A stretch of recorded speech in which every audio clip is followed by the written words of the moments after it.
Hi, everyone. Welcome back to the Week in Charts, where I run through the most interesting charts and themes in markets and investing.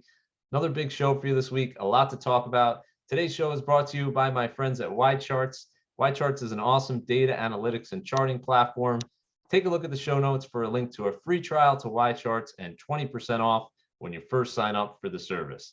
So I want to start out with really what's been the most important question for markets and in the economy, which is there a slowdown in the US going to turn into a recession? And really, that's going to hinge on whether the US consumer, which is the biggest part of the US economy, starts to pull back. So let's take a look at retail sales data that we just got. And this is a very interesting chart because it's a very different picture of what US consumers are doing versus what they're saying and how they're feeling. So on the top part of this chart, you see US retail sales hit another all-time high in April. At the same time, consumer sentiment is at its lowest levels in over a decade. So what's going on here? Well, consumers are not very happy at all about rising prices. So we've talked about the fact that wages in the US have failed to keep pace with rising prices now for over a year. And people are worried about that. And that's leading to really this widespread concern. But thus far, it hasn't translated yet into a pullback in spending. We'll talk about in a little bit some of the reasons why that might be the case. But really, you have to break down retail sales into two components. One, looking at the nominal level, which is simply the actual dollars. And then you have to adjust for inflation, right? Because if people are spending, buying the same number of goods, but prices are going up, well, that alone is going to lead to a new high in retail sales. And we do see a little bit of a divergence here between the two charts. So again, nominal retail sales hitting a new all-time high in April. But if we adjust for inflation, that's not at a new high. That peaked last year. But still, it's very, very strong. So when we see this start to turn down, I think that's when you really have a problem on your hands. But we're still 16% above pre-COVID levels if we're looking at real retail sales, which is adjusting for the rate of inflation. So that means the U.S. consumer is still spending a pretty good amount. And the question is, well, how is that possible given the huge increase in prices and the fact that wages haven't kept pace in recent months with those increases? Well, there's two factors really at work here, and I think these charts tell the story. One is people are just saving less money. So following the stimulus programs in 2020 and early 2021, we saw this huge spike in the personal savings rates. And so you can see here after the first stimulus check, there was a 33% savings rate, which is the highest we've ever seen. After the second stimulus check, we saw another bump. And after the third, a bump again. But since then, we've seen the number pretty much trend down steadily to the point where it is today, which is at 6%, which is the lowest we've seen since 2013. So this really tells the story that the consumer is really starting to lower their savings in order to maintain their spending habits. And so the question is, well, how much lower will it go? And certainly it can go lower if people, a lot of this is psychology, if people want to continue to spend, they can just choose to save less money and continue their spending, even though prices are rising. But a second factor here that's also at work is people are starting to borrow more money. So as we can see here, this is a chart of US consumer credit. So borrowing, the year-over-year percentage change. And during the pandemic, the initial stages, this collapsed. So people were not borrowing money initially. They didn't need to. They got the stimulus payment. You had unemployment paying many workers more than what they were making while they were working. So now we're seeing the reverse of this, where prices are rising again faster than wages, and consumers, in order to maintain their lifestyle, they are borrowing more money. And that 7% increase we're seeing over the last year is the highest we've seen in over a decade. So the question for the coming months and quarters is, will consumers continue to borrow to finance purchases, and will they continue to lower their savings to finance purchases, or will they start to become concerned about losing their job maybe, or other factors, and really start to pull back? And so we'll talk about the retailers in a little bit, but this is the big question for the US economy because of the importance of the US consumer. When will they start to pull back? And that's going to lead when it happens to an actual recession. And so let's talk first about what's causing us a big problem in terms of consumer spending and really being crowded out by higher prices. Let's talk about the gas prices. So gas prices continue to rise in the US. So they're up to now $4.69 a gallon. That's the highest we've seen in history.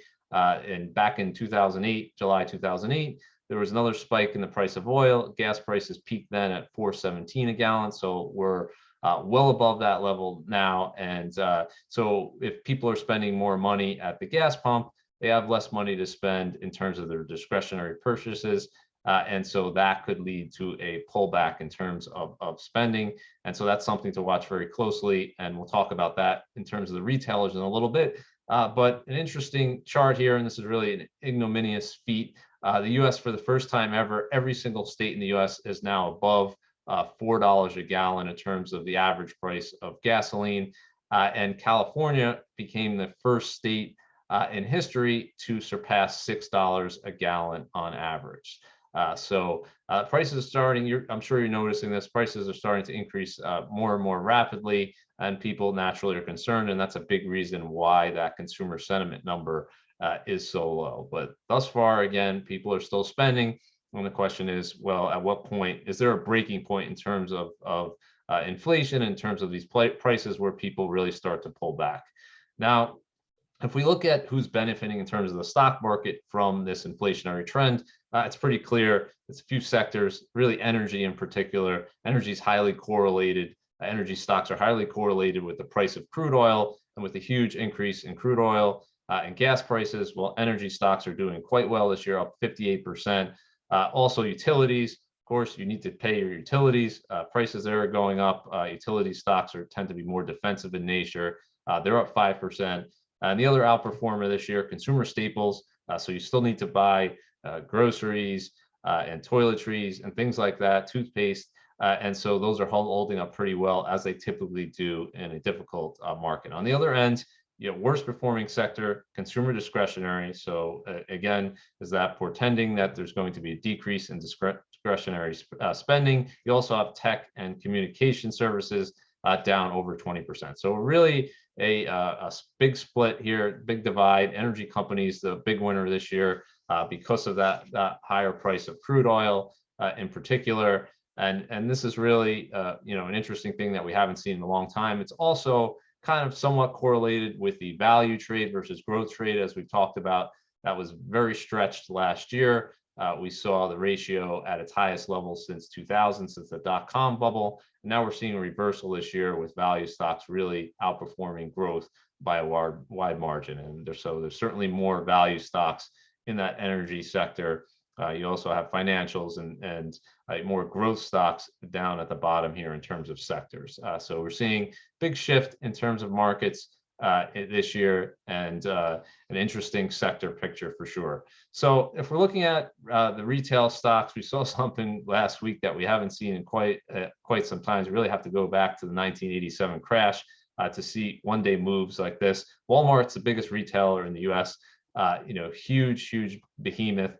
And they reported earnings, and the stock just collapsed. It went down over 11% in a single trading day. That was the worst decline we saw since the Friday before the Black Monday crash back in 1987. So we got to go back a long time to see a big decline this big in Walmart. For the week, it was down over 19%, and that was the largest decline ever for Walmart, surpassing the week of the 1987 crash, which is the previous worst. So 19% in 1 week for a stock like Walmart is a huge decline. And Walmart wasn't the only stock. Target reported earnings the day after Walmart, and we saw its stock go down even more, down close to 25%, which was the second largest decline in history for Target after the day of the 1987 crash, Black Monday, which it declined 33%. So what's going on here? Why do these stocks have these huge declines? Well, both reported earnings and saying that profits were down versus last year. And why are profits down? Well, a few reasons. Number one, the inventory levels are rising, costs are rising, So you have pressure on that side of things, but also they're noticing a shift in terms of consumer spending habits from the more discretionary items, which tend to be higher margin items like electronics, to more staple type items like food. So those tend to be lower margin. So that shift really hurt the bottom line for both of these companies.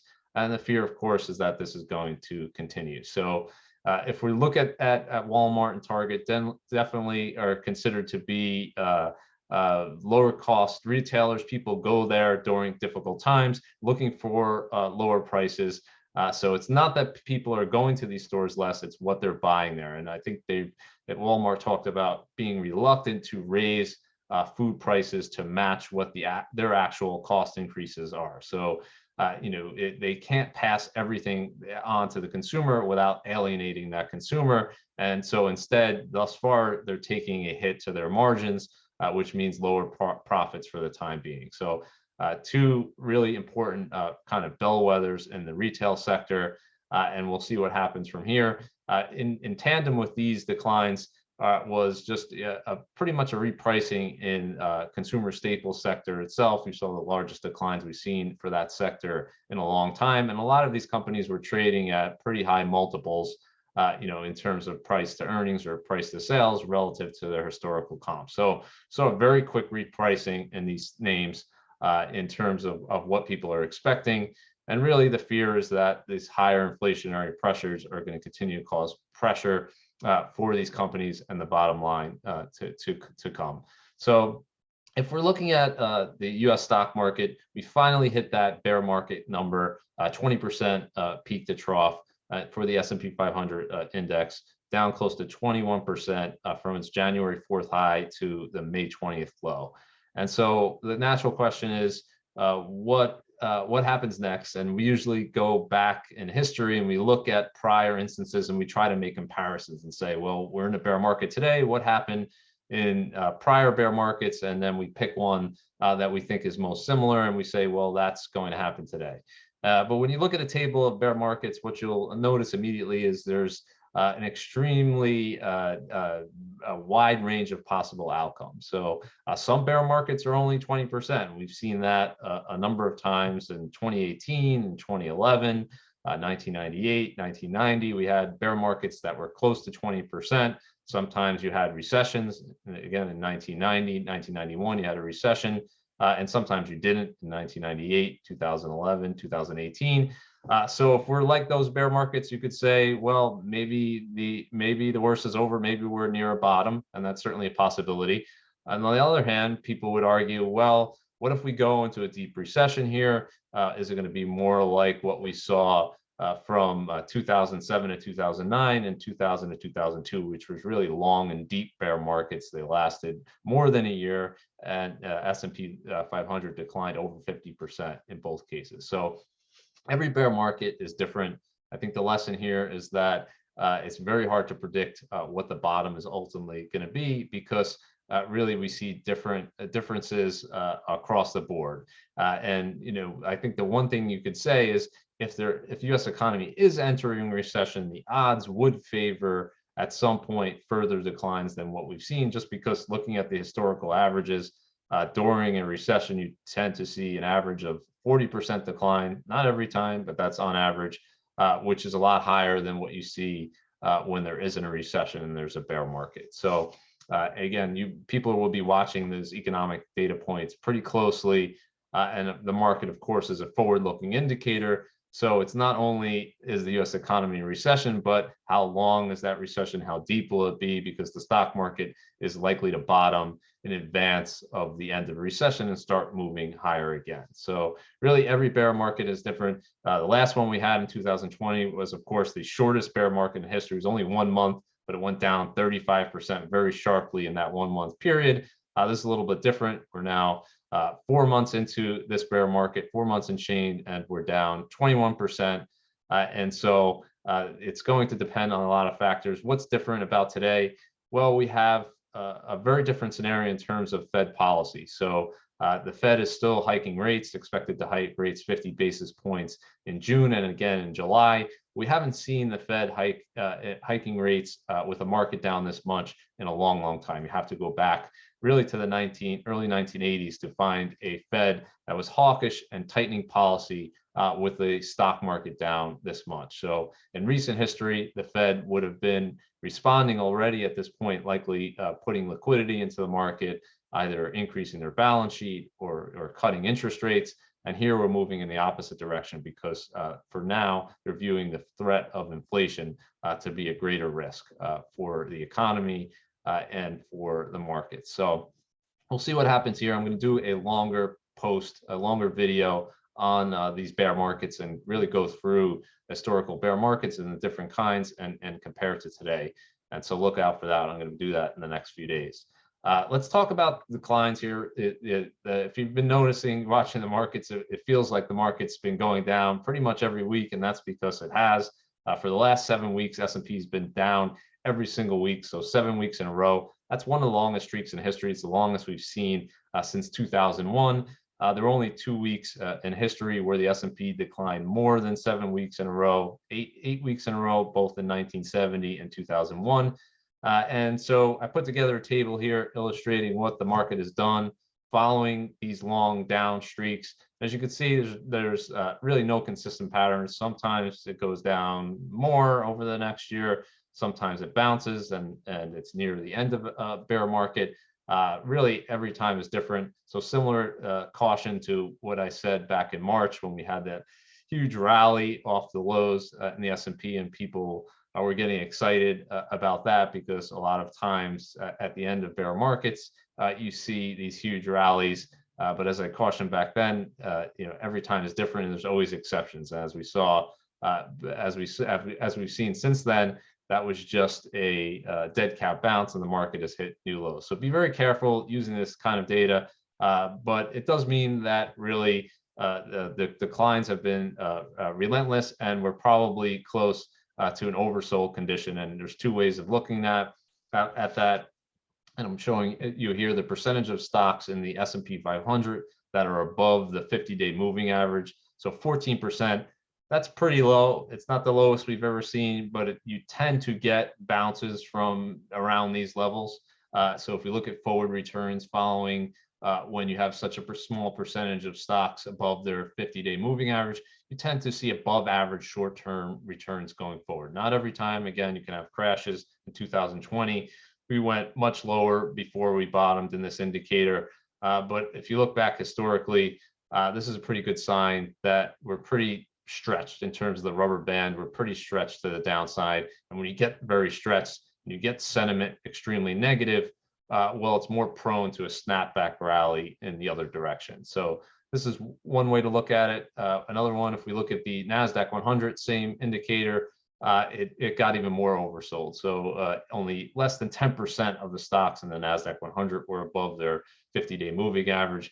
Again, this is levels where you tend to see short-term bounces. Now, short-term bounces do not mean that necessarily that the low is in. Sometimes it does mean that, but many times you've seen the market bounce only to go to lower lows later. So just an interesting data point to look at. Don't be surprised here if the market has a rally, because sentiment is very stressed. We talked about last week how the surveys in terms of the percentage of bearish people is at extremes that we haven't seen in a long time.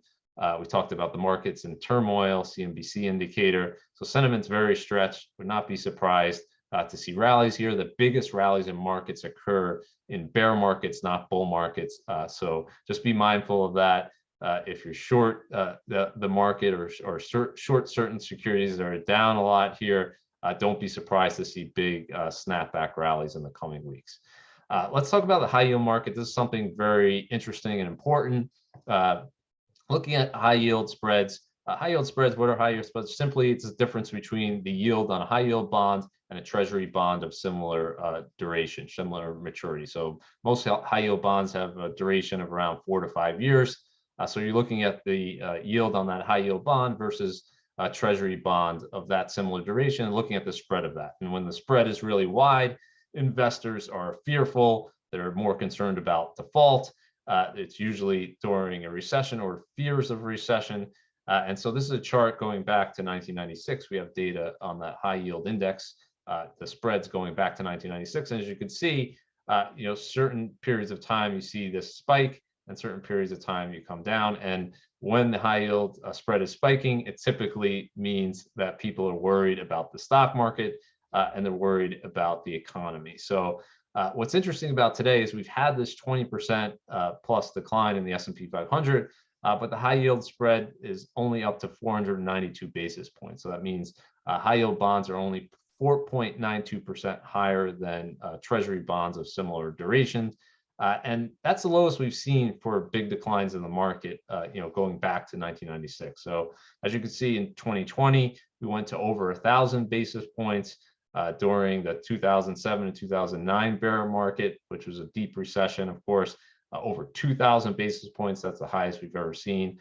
Back in the 2000 to 2002 bear market, again, over 1,000 basis points. But even when we weren't in a recession in 2018, and in 2011 and 2016, when we have deep declines in the S&P 500, the spreads were wider than they were today. So what's the takeaway from this? I think, as I tweeted out, there's two ways to look at this. There's a bullish interpretation and a bearish interpretation.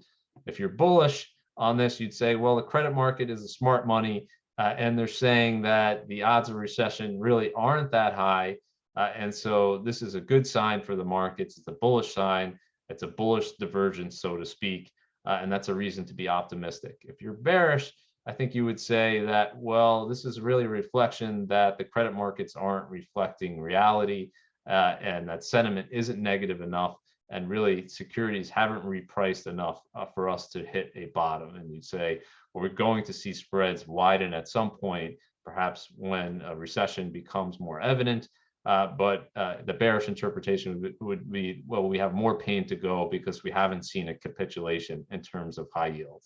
And so historically, if you're a high yield investor, junk bond investor, of course, the best time to buy junk bonds is when these spreads widen, when yields rise, because the forward returns then tend to be better. And last year, we talked a bunch of times about how high yields was a very poor risk reward. The yield on the average high yield bond actually went below 4% for the first time in history, a record low.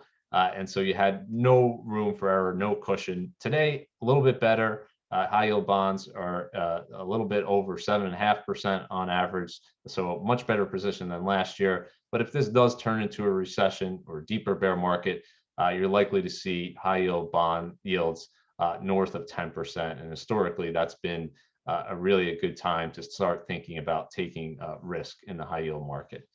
So let's move on, talk about an important concept. I think this is probably, if you're a stock investor, the most important concept for you to consider.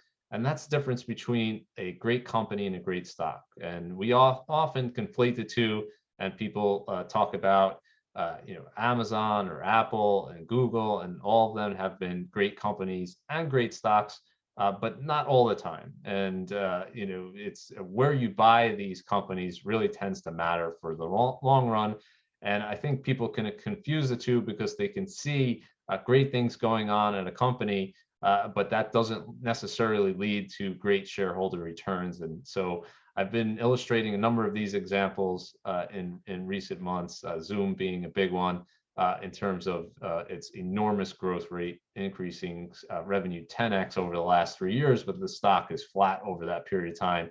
But today I want to talk about Snapchat, of course, and what it's done since its IPO in 2017. Snap stock collapsed the other day. It had a profit warning, and the stock just plummeted over 40% in a single trading day. That left the stock down 85% from its high in September 2021, just a stunning decline. And that's actually below its IPO closing price from March 2nd, 2017. So pretty sharp decline here. Pretty amazing that the stock is below that price. And why is it amazing? Well, if you look at the company Snap, it's done incredibly well. They've executed pretty well. Revenues are up 990% since they went public in 2017. Not many companies can say that, of course, but the stock price is down 47% over that period of time. So what went on here? Why was it a great company in terms of, if you look at active users or you look at any fundamental metric? Snap has really done very well, but the stock hasn't. What is the reason for that? Well, investor expectations back at its IPO in 2017 were just so incredibly high that it made making a reasonable return on your money extremely difficult. So back in 2017, investors were paying 64 times sales for Snap. And that's just an unbelievably high multiple, so that even though sales have gone up 10x since its IPO, it was not able to grow into that multiple because naturally the growth rate slowed and investors repriced. And so if we look at the price to sales ratio today on Snap, it's 4.6 times. So an extreme multiple compression, really that outweighed all of the fundamental growth. So the lesson here for investors is you have to be mindful of the price you're paying for a stock, and a great company is not always a great stock. So the lesson, we've learned that many times, and Snap is really the latest example of this. And let's move on to the housing market. Is this the most unaffordable housing market ever? I would argue, based on incomes, yes. And so we got some new data points on that this week. The average price of a new home sold in the U.S. rose to $570,000. That's a 31% increase over last year. At the same time that that's happening, mortgage rates are spiking, 5.3%, highest we've seen in over a decade. And so what really that's translating to is a very unaffordable housing market. And most of that unaffordability is happening in recent years. So here's a trajectory of the average price of a new home sold in the US over the last decade: $288,000 in 2012, $570,000 today. So almost doubling over that period of time. And really, the big increases have come over the last 2 years, where we had those stimulus programs, we had ultra low interest rates, we had the Fed buying mortgage bonds, and that led to this huge increase in home prices. And at the same time, affordability is moving in the other direction. So if we look at a ratio of the median new home price in the US over the median household income, it's moved up to now 6.7x. So 6.7 times the median household income. So that means that the median home price is at the most unaffordable level ever based on incomes. And if we look at what that's doing finally in the housing market, well, as we talked about, it has to lead to a decrease in demand. You can't have this huge increase in prices and huge increase in mortgage rates and not have that impact the number of sales. And so we're just starting to see that, and with new home sales moving down to 591,000, and that was the lowest since April 2020, and it's down 30% year to date in terms of the number of sales. So what we're seeing is prices are still rising, but the transactions are collapsing. And so that is what typically happens before the start of a housing correction. We saw something similar at the end of the last housing bubble, whereas we've talked about people who are looking to sell their home, unless they're forced to, they can just pull the home off the market. So if they see prices are going down and demand is going down, they'll say, well, I'll just wait 6 months and try to sell it then. And so what the effect of that is, transactions at first go way down, prices might continue to rise for some period of time, but that really is showing that the supply-demand imbalance is likely to lead to lower prices ahead. So if we're looking at the major reason why that's the case, well, it's affordability. So in January 2021, you have a 30-year mortgage rate at 2.65%. The average new home price at that time was $401,000. Today, you got a 5.3% mortgage rate and the average new home price at $570,000. And so if we assume a 20% down payment, that's a 96% increase in the monthly payment. So needless to say, incomes are not up 96% in a little over a year. And so that's going to lead to much lower affordability levels. I would argue affordability, just based on the monthly payment, is back to where it was at the peak of the housing bubble during the mid 2000s. And that should lead to a repricing at some point. If we might not see it for the next few months, but eventually people are going to be forced to sell their homes, and they're going to have to take a lower price. So I think looking at the home price data here, you have to be very skeptical of it until we see more transactions. And probably we're heading into the fall. In the winter, you're going to start to see some home price declines. And so if we look at the last 2 years in the tech market, what's gone on there, what's really the story, I think a few charts really illustrate this. Number one, looking at e-commerce sales. So e-commerce sales year over year just exploded at the start of the pandemic. You had people forced to stay in their homes. They're buying goods, so anywhere from Amazon, Wayfair, every single tech company is benefiting. They're working from home, they're staying home, and you just saw this explosion in e-commerce sales year over year, up over 50%. And now, as the economy has reopened and people are going out again, we're just seeing that natural deceleration. So we're seeing in the first quarter of this year, 6.6% increase year over year in terms of e-commerce sales. That's the lowest we've seen since the third quarter of 2009. So, what's gone on here is really been telling the story of what's gone on in tech stocks, where you had this euphoria where we saw these growth rates accelerate. People bid up these high growth tech stocks to astronomical multiples, assuming this high growth would continue in the future. And then when it didn't continue, and growth rates decelerated, multiples came crashing down. So I think the best illustration of this is just looking at the ARK Innovation ETF, which, as we talked about a number of times, has been really the picture of high growth in terms of the extreme swings that we've seen since the lows in March 2020 up to the highs in early 2021, and then back down again today. So this is the median price to sales ratio of the top 25 holdings in that ARK ETF, 8.3x down at the initial COVID lows, goes all the way up to 36 times sales in early 2021, which is when that ETF peaked. Now the ETF's down close to 80%, and the median multiples at 6 times sales. So again, the sentiment has just swung to extremes in both directions. You had this extreme euphoria, mispricing. You could blame the Fed policy. You can blame the stimulus. There's a number of factors that caused investors to believe that the price that you pay for a company doesn't matter. Whatever the case may be, we saw the most extreme multiples in these high growth companies that we've seen since the dot-com bubble. And now we've had the same reaction in terms of the repricing that we saw following the dot-com bubble. It's actually happened quicker, I think, this time.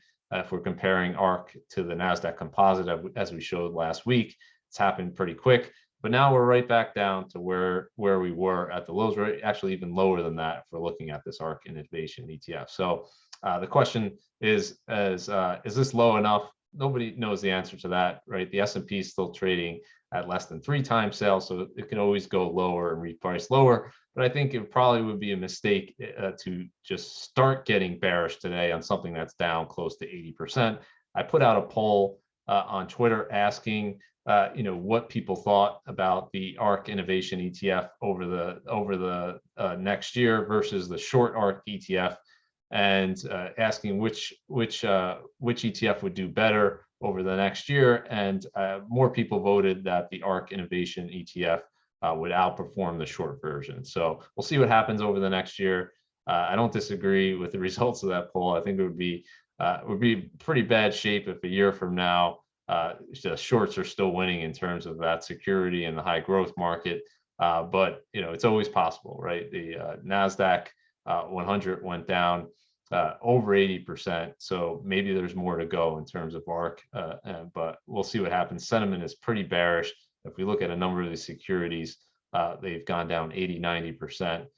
So maybe we're getting close to a low in terms of the sentiment, and hopefully that's the case, because it's been a lot of pain for high growth investors. So we'll see what happens there.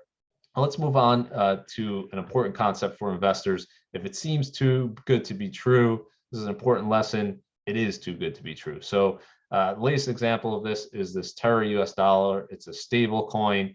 It was promising a 20% annual yield. It's complicated in terms of how they said they were going to achieve that. It really doesn't matter. The point is you can't have a 20% yield on something that has no volatility and is stable. There's no risk. So they were telling you that this thing was going to be pegged to the dollar. So it's essentially the principal is not going to move, but you're going to make a 20% yield return on your money. And for a period of time, it seemed like that was the case. There was an illusion of stability over a period of time, but really the essence of this is that it was a very fragile system ready to break at the point where sentiment collapsed. And very quickly in the past few weeks, sentiment has collapsed on the securities, down over 90% very quickly.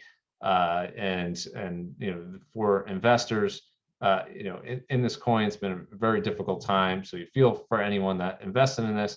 But the broader takeaway is don't be fooled into thinking that you can have reward without risk. You cannot earn a high return on your money without volatility, without risk. And you have to really understand what you own and why you own it. And I think the complexity in this coin in particular is pretty high.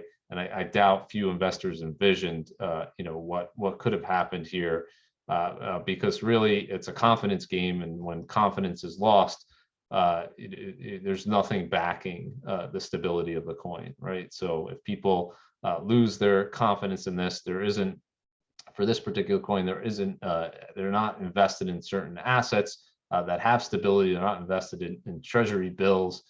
So it's not a money market fund. You can't promise to have that type of stability because of the underlying fragility in it. So important lesson for investors, and hopefully they'll use this in the future. Investors an illustration as what could happen in terms of the downside of these things. So I want to talk about here an important concept which has been going on in the markets in terms of the money supply. And as we talked about, this huge increase in the money supply, over 40% in a 2-year period. Following the initial stages of the pandemic, we decided we were going to just print money, we're going to borrow money, and that everything was going to be great. And initially, it seemed like that was going to be the case. Stock market's booming, housing market's booming, economy seems to be doing very well. Everybody's happy initially, but as we've talked about, only with the lag do you see the downsides of that policy. And really, the big downside, of course, is when you debase your currency. When you increase the supply by the amount that we did, you're going to have inflation at some point. And so we very quickly have seen the negative effects of inflation. We're still living with it now. The good news is we made a choice. We made a choice last year. If we look at the federal government and the pushback where we didn't pass that additional spending bill, if you remember, they wanted to do another few trillion. And really, Joe Manchin drew a line in the sand and said he just couldn't do it. And also at the Fed made a choice to say we can't keep printing money. We can't keep maintaining zero interest rate policy and buying bonds and adding them to our balance sheet. And so what we're seeing today is really a reversal of those policies, with the money supply having its first decline last month since March 2010. So it's been a long time, 144 consecutive monthly increases in the money supply. So 12 straight years, and now we finally have a decline in the money supply. If we look at the year-over-year rate of change, it's slowing rapidly. I expect this to come down significantly in the months to come. The Fed hasn't even started. It's going to start in June, selling securities off their balance sheet. So when that happens, you should see this number really start to move lower.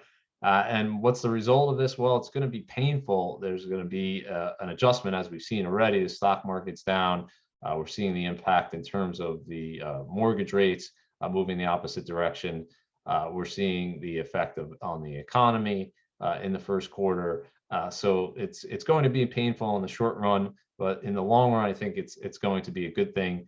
the only path to prosperity is having sound money policy. You can't have a prosperous nation with money supply growing the way it's growing. So it's a good thing. Ultimately, it's likely to be continue to be painful for some period of time. This real adjustment back to reality that you just can't have money supply increasing at the rate it has, and you can't borrow and spend without consequence. So a good thing ultimately, and something to watch here, because of course, as this changes, it changes everything in terms of psychology of the market, right? So when we're in this stage, everyone's feeling very good. The price you pay doesn't matter for anything. We're in this stage here, it's really the opposite, where people are much more skeptical in terms of security. So again, long-term, good thing; short-term, painful. And here I want to end with something positive that we're seeing. So we're talking about the U.S. economy. I think two big positives still. One, again, at least for now, we haven't seen really the job market falter. And so we'll wait to see if that happens this month. We're seeing a slight uptick in jobless claims, so that's something to watch for sure. But again, coming back to that consumer spending, it still seems pretty strong. And further evidence of that is looking at just like the airline data here. So we have TSA travel numbers that are reported daily, and I just took a 7-day average of what we've seen and compare it to 2019, so pre-pandemic levels. And we're now at 2.2 million per day, and that's really the highest we've seen since the start of the pandemic. And we're just entering the summer travel season, and it's expected to be a good one. So people, despite the rising prices of gas, the rising prices of food, the rising prices of airline tickets and hotels and rental cars and everything else, people are still spending money, at least for now, on travel, and I think that's a good thing. It's good for everyone.